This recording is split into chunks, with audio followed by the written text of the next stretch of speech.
এই শোন, আজ রাতে আমরা বেরোবো কিন্তু, মনে আছে তো? আরে হ্যাঁ রে বাবা, মনে আছে। তোরা সময় মতো তৈরি থাকিস, আমি চলে আসবো। তবে যাই বল, আমি এখনো বলবো আরো একবার ভেবে দেখা উচিত। আরে তুই না চিরকাল ভীতুই রয়ে গেলি। একটা সামান্য জিনিস নিয়ে এত ভাবনা চিন্তা করার কি আছে শুনি? আছে ভাই, ভাবার অনেক কিছু আছে। তুই তো জানিস ওখানে কত মাছ পাওয়া যায়। দেখ, তোর যদি মনে হয় তুই যাবি না, তাহলে নাও যেতে পারিস, তবে আমরা যাব এটুকু নিশ্চিত। শেখর আর কিছু বলে না। তারপর ওরা উঠে দাঁড়িয়ে যে যার বাড়ির দিকে রওনা দেয়। ঠিক হয় রাতের খাওয়ার পর যখন ওই গ্রামের চৌকিদার জাগতে রাহো বলে চিৎকার করবে, তখনই ওরা মাঠে এসে জড়ো হবে। তারপর তিনজন একসাথে যাবে ওই কালিন্দী নদীর চরে। রাতের বেলা নদীর মাঝ বরাবর তিনটে ডিঙি নৌকা। ওরা তিনজন মাঝ নদীতে যায়।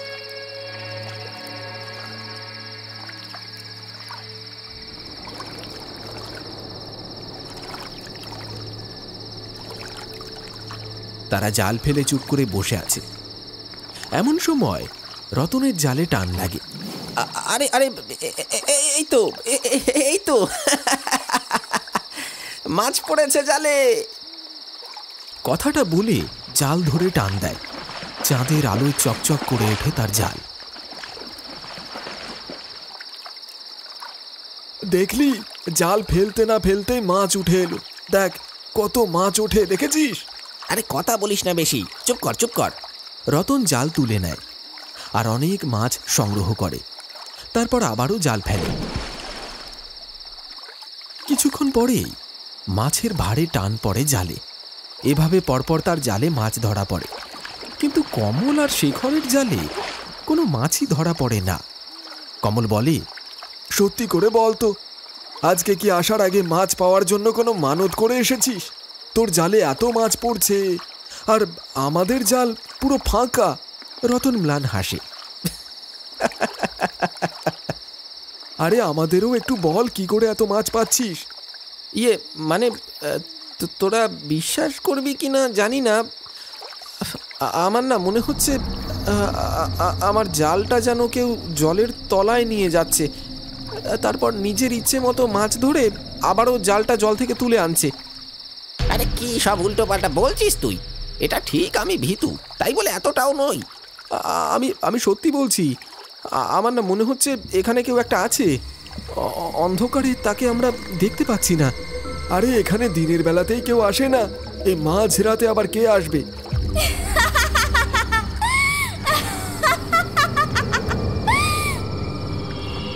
একটা হাসির শব্দ শুনতে পায় রতন, তবে সে তাতে কান দেয় না। আচমকা একটা অবয়ব দেখে চিৎকার করে ওঠে।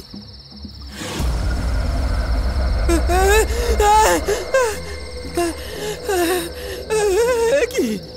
আরে কি হলো, কি হলো রে রতন? ওই দেখ, আমি বললাম না কেউ একটা আছে। কোথায়? কেউ তো নেই। তুই বেশি ভাবছিস, আমরা তো কাউকে দেখতে পাচ্ছি না।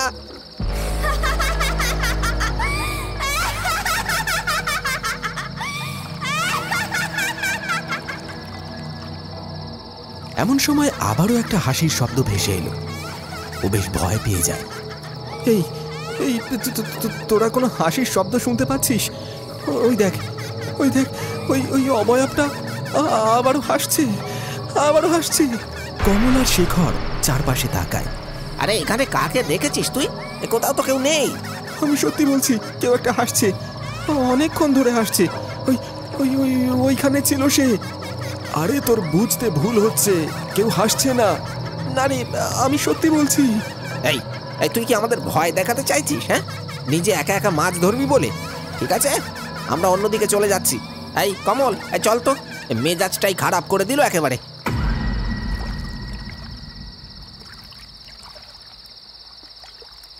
শেখর, শেখর শোন, শোন শেখর, আমাকে ফেলে যাস না। শেখর, শেখর আমাকে ফেলে যাস না শেখর। এরপর কমল আর শেখর ডিঙি ঘুরিয়ে অন্যদিকে চলে যায়। কিছুক্ষণ পর রতনের মনে হলো ওর ডিঙিটা যেন নড়ছে না। আচমকা একটা শীতল স্পর্শ ওর হাত ছুঁয়ে গেল। ওর মনে হলো কেউ যেন ওর হাতে জোর করে জালটা ধরিয়ে দিল, তারপরে সেই জালটা জলে ফেলে দিল। কে কে কে এখানে? কে? ও কোনো রকমে জালটা ছেড়ে ডিঙিতে বসে জালের দিকে তাকালো। আমি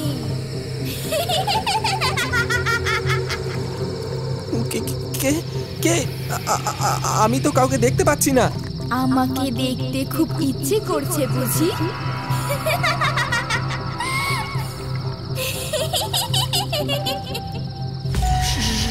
সামনে এসো, সামনে এসো।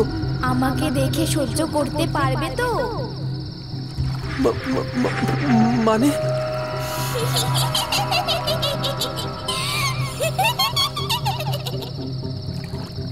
এরপরে রতন আরো বেশ কয়েকবার আশেপাশে তাকালো। এমন সময় ওর মনে হলো ওর জালে আবারও টান পড়েছে। রতন ওর ভাবনা ছেড়ে জালটা টেনে তোলে।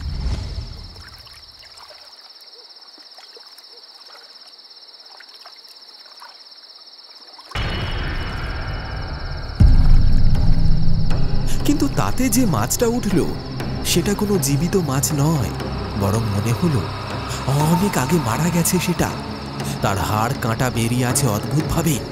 শুধু তাই নয়, তার চোখগুলো যেন জল করছিল। আর তারপরেই জলে ভেসে উঠল এক নারীর প্রতিবিম্ব। দেখা গেল সাদা শাড়ি আর লম্বা চুল, চোখে অদ্ভুত এক দৃষ্টি, খুবই ভয়ানক চেহারা। রতন চিৎকার করে উঠল, না না, কে কে? সে বুঝতে পারল তার আশেপাশে অতৃপ্ত আত্মার উপস্থিতি ঘটেছে। সেখান থেকে পালিয়ে যাওয়াটাই সে ঠিক মনে করল।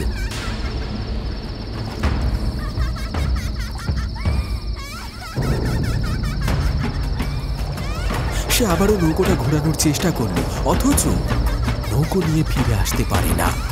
কোনো অদৃশ্য শক্তি যেন নৌকোটাকে আটকে রেখেছে ওই একই জায়গায়। সেই জায়গা থেকে যেন সরতেই চাইছে না। তখনই রতন তার কানের কাছে একটা ফিস ফিস আওয়াজ শুনতে পায়। কেউ যেন ফিস ফিস করে বলছে, অন্যায় করেছিস তোরা, ঘোর অন্যায়।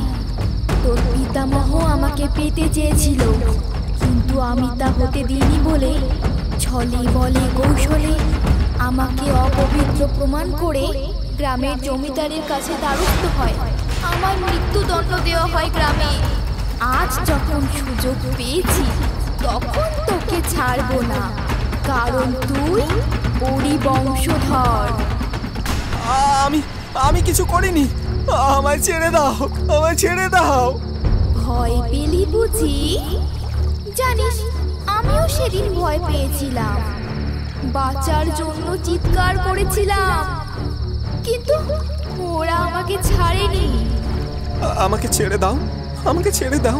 মেয়েটা ধীরে ধীরে ওর দিকে এগিয়ে যায়, তারপর ওর গলাটা চেপে ধরে।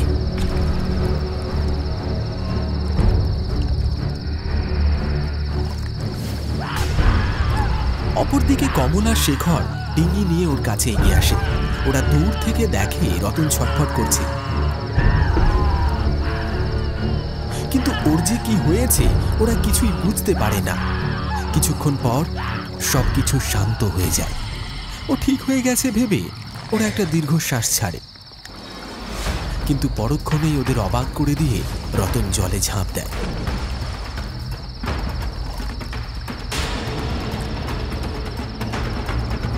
ওরা ওখানে আর এক মুহূর্ত না দাঁড়িয়ে প্রাণ ভয়ে ওখান থেকে পালিয়ে আসে। তবে ওরা কেউ খেয়াল করলো না সেই ছায়ামূর্তিটা আর তার মুখে লেগে থাকা সেই ভয়ানক হাসিটা।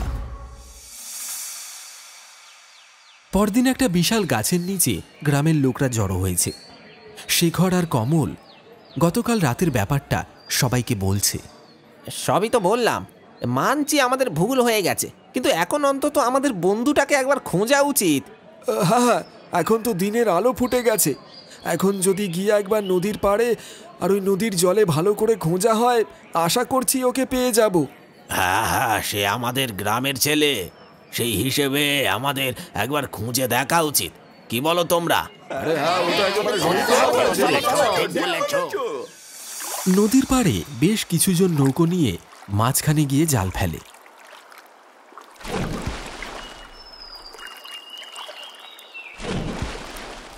কমলা শেখরও যায়।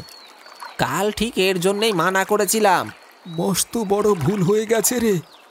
আসলে কটা মাছ বেশি পাবার লোভে এরকম একটা সিদ্ধান্ত নিয়েছিলাম। এই রতন তো সাঁতার জানতো, তারপরেও কি হলো কিছুই তো বুঝতে পারছি না। ও কি আর সাঁতার কাটার অবস্থায় ছিল? দেখলি না কেমন পাগলামো করছিল কাল। তা অবশ্য ভুল বলিসনি তুই। সারা নদী তোলপাড় করে অবশেষে রতনের দেহটা পাওয়া গেল।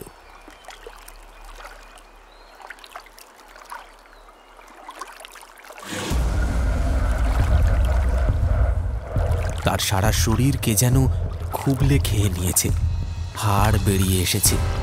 শুধু তাই নয়, চোখ দুটো অবধি খুবলে খেয়ে নিয়েছে। কোনো মতে সেই দেহ এনে ওরা সৎকার করল। তোমরা সব আজকালকার ছেলে ছোকরার দল, কোনো কথাই তোমরা ঠিক বিশ্বাস করো না, ভাবো আমরা ভুলভাল বকি। দেখলে তো ফল কি হলো। এভাবে বলবেন না, জানেনই তো দিন আনা দিন খাওয়া মানুষ আমরা। ওইদিকে নদীতে তো আর একদমই মাছ পাওয়া যেত না। এই নদীটা বেশ বড় আর গভীর, সেই জন্য একটু বেশি মাছ পাবো ভেবে এই দিকে এসেছিলাম।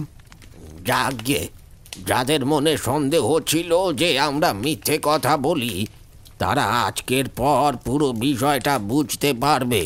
একটা দৃষ্টান্ত হয়ে থেকে যাবে এই ঘটনাটা।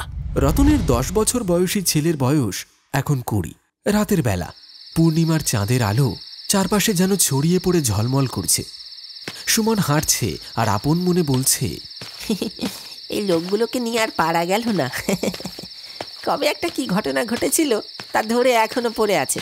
আরে বাবা, যে নদীতে বড় মাছ থাকে সেখানে পড়লে কি আর কেউ বাঁচবে? মাছ তো তাকে খুবলেই খাবে। এরা অযথা এইসব নিয়ে চিন্তা করে। যাক, এখন রাতের বেলা অত কেউ নেই, যাই যাই যাই গিয়ে মাছ ধরে আনি ওখান থেকে। এরপর সেও ডিঙি নিয়ে কালিন্দী নদীতে নামে, মাঝখানে গিয়ে মাছ ধরতে থাকে।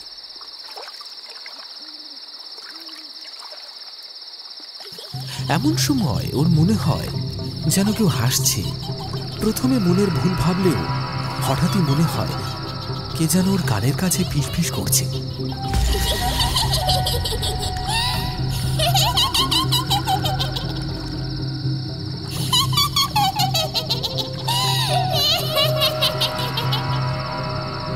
মাছ ধরতে এসেছিস বুঝি? কে কে? সামনে এসো, আমাকে ভয় দেখানো অত সহজ নয়। তাই বুঝি?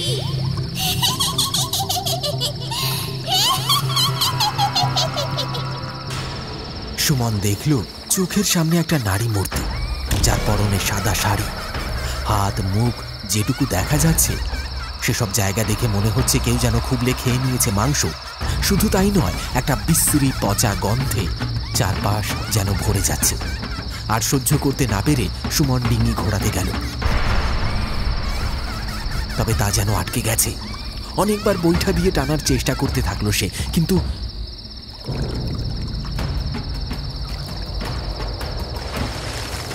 আচমকার মনে হলো ডিঙিটা যেন প্রবল এক ঠেলা খেয়ে ঘাটে গিয়ে ভিড়ল।